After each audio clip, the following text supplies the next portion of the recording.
So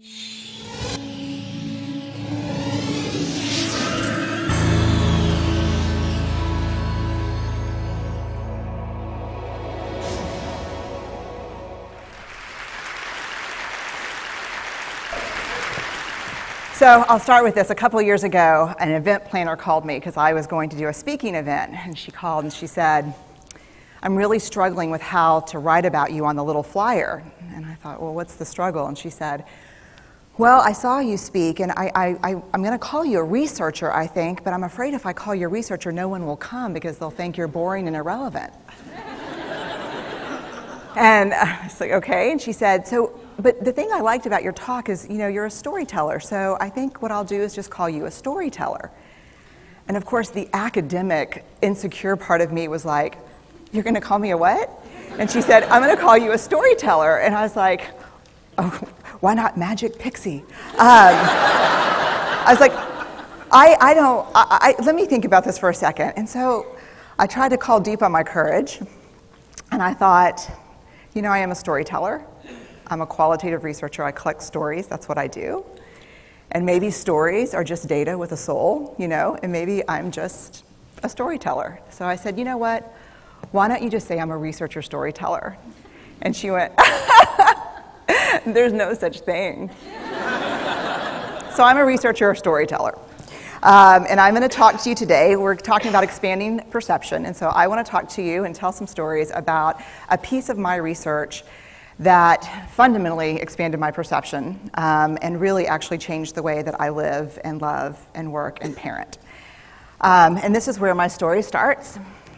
When I was a young researcher, doctoral student, my first year I had a research professor who said to us, here's the thing, if you cannot measure it, it does not exist. And I thought he was just sweet-talking me. I was like, really? And he's like, absolutely. So you have to understand that I have a bachelor's in social work, a master's in social work, and I was getting my PhD in social work. So my entire academic career was surrounded by people who kind of believed in the life's messy, love it, and I'm more the life's messy, clean it up, organize it, and put it into a bento box. And so to think that I had found my way, to found a career that takes me, really one of the big sayings in social work is lean into the discomfort of the work. And I'm like, knock discomfort upside the head and move it over and get all A's. That was my mantra. So I was very excited about this. And so I thought, you know what? This is the career for me because I am interested in some messy topics, but I want to be able to make them not messy. I want to understand them. I want to hack into these things that I know are important and lay the code out for everyone to see. So where I started was with connection, because by the time you're a social worker for 10 years, what you realize is that connection is why we're here. It's what gives purpose and meaning to our lives. This is what it's all about. It doesn't matter whether you talk to people who work in social justice and mental health and abuse and neglect. What we know is that connection, the ability to feel connected, is neurobiologically, that's how we're wired. It's why we're here.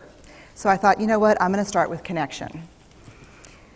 Well, that situation where you get an evaluation from your boss and she tells you 37 things that you do really awesome and one thing that you can't, an opportunity for growth. And all you can think about is that opportunity for growth, right? Well, apparently this is the way my work went as well, because when you ask people about love, they tell you about heartbreak. When you ask people about belonging, they'll tell you their most excruciating experiences of being excluded. And when you ask people about connection, the stories they told me were about disconnection. So very quickly, really about 6 weeks into this research, I ran into this unnamed thing that absolutely unraveled connection in a way that I didn't understand or had never seen. And so I pulled back out of the research and thought, I need to figure out what this is. And it turned out to be shame. And shame is really easily understood as the fear of disconnection. Is there something about me that if other people know it or see it, that I won't be worthy of connection? The things I can tell you about it, it's universal. We all have it. The only people who don't experience shame have no capacity for human empathy or connection. No one wants to talk about it, and the less you talk about it, the more you have it. What underpinned this shame, this I'm not good enough, which we all know that feeling, I'm not blank enough, I'm not thin enough, rich enough, beautiful enough, smart enough, promoted enough. The thing that underpinned this was excruciating vulnerability. This idea of, in order for connection to happen, we have to allow ourselves to be seen, really seen. And you know how I feel about vulnerability. I hate vulnerability. And so I thought, this is my chance to beat it back with my measuring stick. I'm going in, I'm going to figure this stuff out, I'm going to spend a year, I'm going to totally deconstruct shame, I'm going to understand how vulnerability works, and I'm going to outsmart it. So I was ready, and I was really excited. As you know, it's not going to turn out well. You know this. So I could tell you a lot about shame, but I'd have to borrow everyone else's time. But here's what I can tell you that it boils down to. And this may be one of the most important things that I've ever learned in the decade of doing this research. My 1 year has turned into 6 years, thousands of stories, hundreds of long interviews, focus groups. At one point, people were sending me journal pages and sending me their stories, thousands of pieces of data. And 6 years. And I kind of got a handle on it. I kind of understood this is what shame is, this is how it works. I wrote a book, I published a theory, but something was not okay. And what it was is that if I roughly took the people I interviewed and divided them into people who really have a sense of worthiness, that's what this comes down to, a sense of worthiness. They have a strong sense of love and belonging. And folks who struggle for it, and folks who are always wondering if they're good enough. There was only one variable that separated the people who have a strong sense of love and belonging and the people who really struggle for it, and that was the people who have a strong sense of love and belonging believe they're worthy of love and belonging. That's it. They believe they're worthy. And to me, the hard part of the one thing that keeps us out of connection is our fear that we're not worthy of connection, was something that personally and professionally I felt like I needed to understand better. So what I did is I took all of the interviews where I saw worthiness, where I saw people living that way, and just looked at those. What do these people have in common? And I have a slight office supply addiction, but that's another talk. So I had a manila notebook, a manila folder, and I had a Sharpie, and I was like, what am I going to call this research? And the first words that came to my mind were wholehearted. These are kind of wholehearted people living from this deep sense of worthiness. So I wrote at the top of the manila folder, and I started looking at the data. In fact, I did it first in this in a 4-day, very intensive data analysis where I went back, pulled these interviews, pulled the stories, pulled the incidents. What's the theme? What's the pattern? My husband left town with the kids because I always go into this kind of Jackson Pollock crazy thing where I'm just like writing and going and kind of just in my researcher mode. And so here's what I found. What they had in common was a sense of courage. And I want to separate courage and bravery for you for a minute. Courage, the original definition of courage, when it first came into the English language, it's from the Latin word cur, meaning heart. And the original definition was to tell the story of who you are with your whole heart. And so these folks had, very simply, the courage to be imperfect. They had the compassion to be kind to themselves first and then to others, because as it turns out, we can't practice compassion with other people if we can't treat ourselves kindly. And the last was they had connection, and this was the hard part, as a result of authenticity. They were willing to let go of who they thought they should be in order to be who they were, which is, you have to absolutely do that for connection. The other thing that they had in common was this. They fully embraced vulnerability. They believed that what made them vulnerable made them beautiful. They didn't talk about vulnerability being comfortable, nor did they really talk about it being excruciating, as I had heard earlier in the shame interviewing. They just talked about it being necessary. They talked about the willingness to say I love you first. The willingness to do something where there are no guarantees. The willingness to breathe through waiting for the doctor to call after your mammogram. The willing to invest in a relationship that may or may not work out. They thought this was fundamental. I personally thought it was betrayal. I could not believe I had pledged allegiance to research, where our job, the definition of research is to control and predict, to study phenomenon for the explicit reason to control and predict. And now my mission to control and predict had turned up the answer that the way to live is with vulnerability and to stop controlling and predicting. This led to a little breakdown, which actually looked more like this. And it did. It led to I call it a breakdown, my therapist calls it a spiritual awakening. Spiritual awakening sounds better than breakdown, but I assure you it was a breakdown. And I had to put my data away and go find a therapist. Let me tell you something. You know who you are when you call your friends and say, I think I need to see somebody. Do you have any recommendations? Because about 5 of my friends are like, woo, I wouldn't want to be your therapist. And I was like, what does that mean? And they're like, I'm just saying, don't bring your measuring stick. It's like, okay. So I found a therapist. My first meeting with her, Diana, I brought in my list of the way the wholehearted live. And I sat down, and she said, how are you? And I said, I'm great, I'm okay. And she said, what's going on? And I said, and this is a therapist who sees therapists, because we have to go to those because their BS meters are good.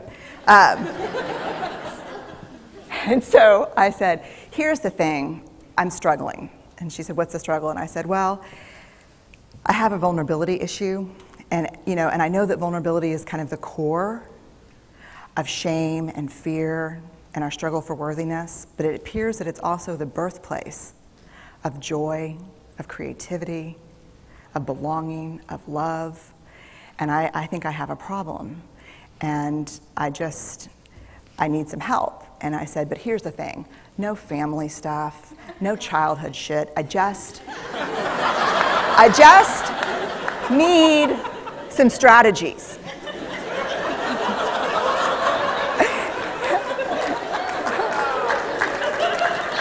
Thank you.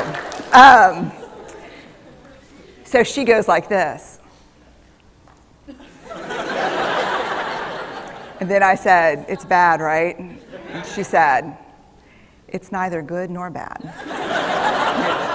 It just is what it is. And I said, oh my God, this is gonna suck.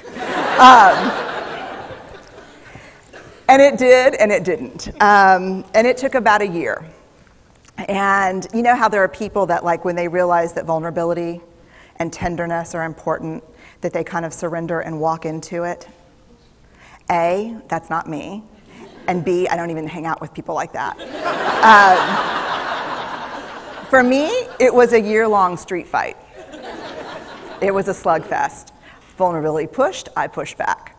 I lost the fight, but probably won my life back. And so then I went back into the research and spent the next couple of years really trying to understand what the wholehearted, what the choices they were making, and what are we doing with vulnerability? Why do we struggle with it so much? Am I alone in struggling with vulnerability? No. So this is what I learned. We numb vulnerability. When we're waiting for the call, it was funny, I sent something out on Twitter and on Facebook that says, how would you define vulnerability? What makes you feel vulnerable? And within an hour and a half, I had 150 responses. Because I wanted to know, what's out there. Having to ask my husband for help because I'm sick and we're newly married. Initiating sex with my husband. Initiating sex with my wife. Being turned down. Asking someone out. Waiting for the doctor to call back. Getting laid off. Laying off people. This is the world we live in. We live in a vulnerable world. And one of the ways we deal with it is we numb vulnerability. And I think there's evidence, and it's not the only reason this evidence exists, but I think that it's a huge cause. We are the most in debt, obese, addicted, and medicated adult cohort in U.S. history. The problem is, and I learned this from the research, that you cannot selectively numb emotion.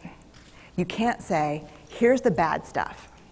Here's vulnerability, here's grief, here's shame, here's fear, here's disappointment. I don't want to feel these. I'm going to have a couple of beers and a banana nut muffin. I don't want to feel these. And I know that's knowing laughter. I hack into your lives for a living. I know that's, God. You can't numb those hard feelings without numbing the other affects or emotions. You cannot selectively numb. So when we numb those, we numb joy. We numb gratitude. We numb happiness. And then we are miserable and we are looking for purpose and meaning. And then we feel vulnerable. So then we have a couple of beers and a banana nut muffin. And it becomes this dangerous cycle. One of the things that I think that we need to think about is why and how we numb. And it doesn't just have to be addiction. The other thing we do is we make everything that's uncertain certain. Religion has gone from a belief in faith and mystery to certainty. I'm right, you're wrong, shut up. That's it. Just certain. The more afraid we are, the more vulnerable we are, the more afraid we are. This is what politics looks like today. There's no discourse anymore. There's no conversation. There's just blame. You know how blame is described in the research? A way to discharge pain and discomfort. We perfect. If there's anyone who wants their life to look like this, it would be me. But it doesn't work, because what we do is we take fat from our butts and put it in our cheeks. Which just, I hope in 100 years people will look back and go, wow. And we perfect, most dangerously, our children. Let me tell you what we think about children. They're hardwired for struggle when they get here. When you hold those perfect little babies in your hand, our job is not to say, look at her, she's perfect. My job is just to keep her perfect, make sure she makes the tennis team by 5th grade and Yale by 7th grade. That's not our job. Our job is to look and say, you know what? You're imperfect and you're wired for struggle, but you are worthy of love and belonging. That's our job. Show me a generation of kids raised like that and we'll end the problems I think that we see today. We pretend that what we do doesn't have an effect on people. We do that in our personal lives. We do that corporate, whether it's a bailout, an oil spill, a recall. We pretend like what we're doing doesn't have a huge impact on other people. I would say to companies, this is not our first rodeo, people.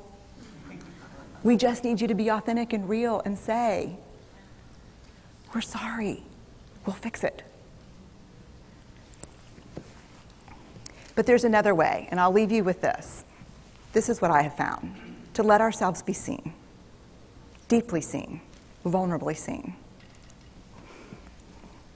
To love with our whole hearts, even though there's no guarantee. And that's really hard, and I can tell you as a parent, that's excruciatingly difficult. To practice gratitude and joy in those moments of kind of terror when we're wondering, can I love you this much? Can I believe in this as passionately? Can I be this fierce about this? Just to be able to stop and instead of catastrophizing what might happen, to say, I'm just so grateful.